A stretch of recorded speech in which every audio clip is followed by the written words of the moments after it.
Hello, my friends, and welcome back. Thank you very much for being with me again today. One of the main hallmarks of a superior entity, being, organism is adaptation to changes. You need at least two, how should I put it, in two steps. One, you have to figure out, notice that, hey, that's a change, and the other one, have the ability to change. So let's say you have a rat or a cockroach. Supposedly these guys will survive an atomic bomb detonation, nuclear war. First, I don't think they will realize it, but at least somehow will allow their organism, their bodies, to survive that. Now, the human beings might realize it, try to protect themselves, but can you protect? Yeah, you try to build everything underground or anything like that. So this is the ability of superior organism to survive to changes. And I think you by doing that, you improve, you invent, you innovate, and therefore you push forward with knowledge. You have to understand why, what could help, and so on. So necessity is the mother of inventions or innovations, after all. So what do we have here? We have an article from the New Voice of Ukraine, and we find out that the Russians adapted to the Ukrainian attacks in the Black Sea. Now, the Ukrainians adapted to the Russians' attacks from the Black Sea. And now the Russians adapted to the Ukrainians' attack on their ships in the Black Sea. So you see, it's adaptation to new environment, to new conditions. You have to. If you remain like a tard, you're going to be perishing. You're going to perish. So let me show you this article where the Russian Black Sea Fleet adapted that in such a way that the Ukrainian attacks on those ships in the Black Sea are not, they no longer work. These are the words of a Ukraine's Navy commander, not the Ukraine's Navy commander. He says, Ukraine's Navy commander, previous methods of attack on Russian Black Sea Fleet may no longer work. When was the last time you heard of an on the sea ship being targeted and destroyed? I'm not talking about the one that was hit sitting in the port, in the bay. What adaptation can you have over there? More air defense systems, that's all you can have. But I'm talking in the sea with their little sea drones or anything else. So let's see what this Ukraine Navy commander has to say. What does he mean? Look at the details, correct? This is when they destroyed Sevastopol, Russian Black Sea Fleet headquarters right here. If you remember that explosion, they just destroyed it. Well, that's what it is in war. Previous methods used to attack the Russian Black Sea Fleet may no longer be as effective as the full-scale war enters its third year. Ukrainian Navy Commander Vice Admiral Oleksiy Neyspapa, what the hell are you? Neyspapa told British Sky News. You see, he can say, we can't do shit. Maybe that's not the case, but he has to be careful. May possibly no longer be as effective. So they are effective, but may not be. So is not or is not. He can just come and say, we can't. The point is, if your enemy recognizes that your defense is effective, that tells me that affects the guy big deal. They will adapt too. The Ukrainians will adapt. Obviously, the Americans and the British are working at it. The sea war has two goals: to stop the Russian Navy from being able to attack Ukraine and to enable ships to access Ukrainian ports. Why? Because what kind of ships? That's very important, don't you think? Warships, the Russians will not allow them. The other kind, I don't think they give a fuck. When you hear these guys in the West or these guys celebrating, oh, the Ukraine corridor works, the Russians lost. The Russians never said they're going to block it. They said the only thing we want to block it is we don't participate in that grain whatever corridor. We don't participate it because we are fooled.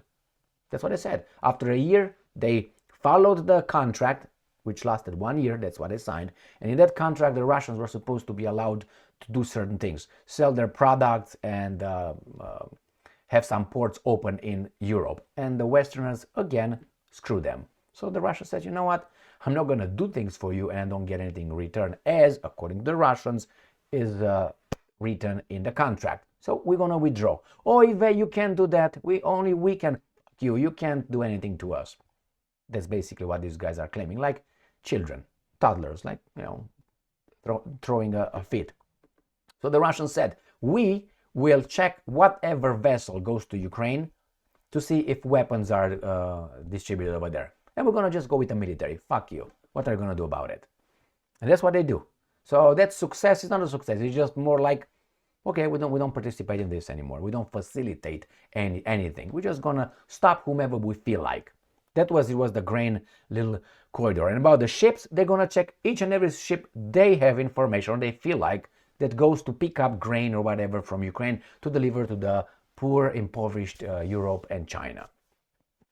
Because from the Ukrainian grain is what, 6-7%, so 40% goes to Europe, 20% goes to China, or even more, and 20% goes to Turkey or something, and about 4 or 5% goes to the rest of the world. So when you hear these guys telling you the impoverished countries on this planet are starving because of the Russians blockading that and the livers, no, it's Europe and China and Turkey, the main big spenders here. All right, so but you got to pay attention, that's all. The information is there.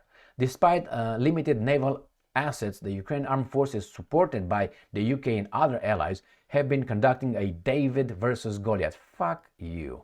We don't have in our civilization anything like this. We have David versus Goliath. All right. Style war against Russia's much larger Black Sea fleet, destroying ships and infrastructure and even sinking a submarine. Sinking a submarine? What? Have you heard that? I never heard that. Did they sink a submarine? I did not hear of sinking a submarine. That's news to me. But I will have to verify. I don't trust it just like that. After all, this comes from the Ukrainians themselves. So no, I don't know. I don't know anything about sinking it. Ukraine is believed to have destroyed more than 2,000 Russian vessels, forcing Moscow to pull back a number of warships from Crimea to the Russian port Novorossiysk. Correct. Let me show you where that is. That's not it, obviously. But hey, that's what happens when you remain to the previous video you made. Here it is. This is Crimean Peninsula. Sevastopol is right here. Novorossiysk is right here. You don't want to buy right here. You can see it. This is Novorossiysk right here in this little bay. This is where they moved from the Crimean Peninsula, the port of Sevastopol, right here. From here, ram pam pam, to here. And that's true, they did it, so they adapted. Because the Ukrainians were effective, that's the reality. Or the guys in charge of Ukrainians were effective. Both, let's say it's a teamwork. Remember what Putin said about the teamwork? Why he doesn't like teamwork? He said in an interview, he said, because teamwork is like having a group sex. You can hide your performance. I mean, one-on-one, you know if he or she is doing a poor job. But if it's group sex, you hide your performance. You do pop here, pop there, and you know you cover your trail. Oh man, I remember that interview. So one day I will make a video on that statement, because I know exactly in what interview Putin said it, and I saved it as a screenshot. I think it's on my telephone, so therefore I will look for it later and maybe I make a video on that. It's funny as hell. The attack on Russia's Black Sea Fleet flagship Moskva on April 14, 2022 remains one of Ukraine's most iconic triumphs, achieving a military goal but also a political one. That's correct. Ukrainian military intelligence reported in October that Russian forces in Crimea had been transferring Black Sea ships to the port of Novorossiysk for several months now. Ukraine Operational Command stated the same month the Russian forces were barely using Sevastopol's base for their ships after successful strikes by the AFU. Correct. Air Force commander reported strike on Russian That's true. The Ukrainian Navy reported that at the time of the missile attack, there may have been approximately 80 people on board. That's the... So let's see what these guys are saying. So they say, yeah, from here they moved to Novorossiysk right here. From here. And this is where the Moskva was hit by the Snake Island. Close, but then they say, well, they hit it. Let's see what they say. They destroyed. This is all. They destroyed everything. This is where they were deployed. I don't see the submarine.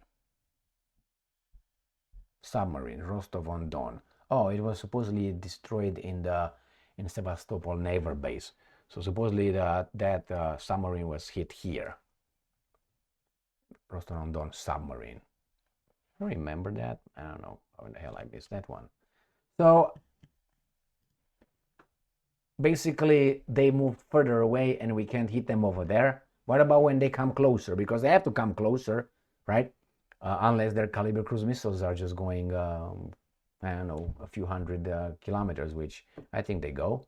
But I know when the Russians have their vessels in the Black Sea on duty, on combat duty, and they launched a missile strike on Ukraine, they go towards Sevastopol area. So they come closer, even though they're located in Novorossiysk.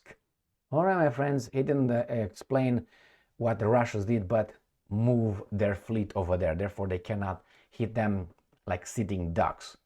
But if they will get, and I'm assuming they could get, depending on how the war, if the Ukrainians really, I don't know, if the Russians have a major breakthrough and these Western sponsors and the guys in charge say, you know what, we don't really want to continue, then the Ukrainians will not receive any Taurus missiles or anything that can hit further inside Russia or longer distances, like the Taurus goes 500 kilometers.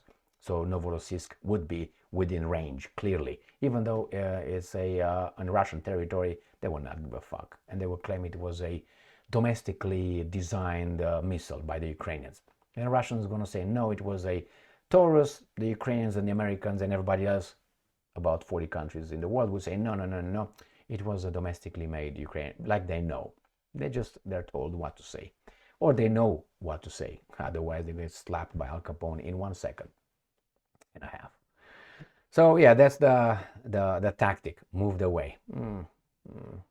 That's I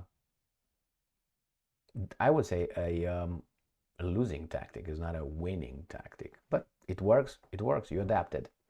Thank you very much for being with me again today. That means you can protect your vessels in Sevastopol. Point. That's it. Reality. And the other guys can hit them. That's why you move them. Yeah, you adapted to the new circumstances, and that's what matters.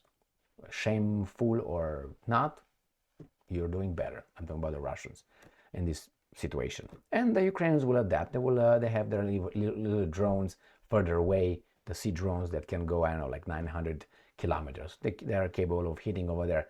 The problem is, will they?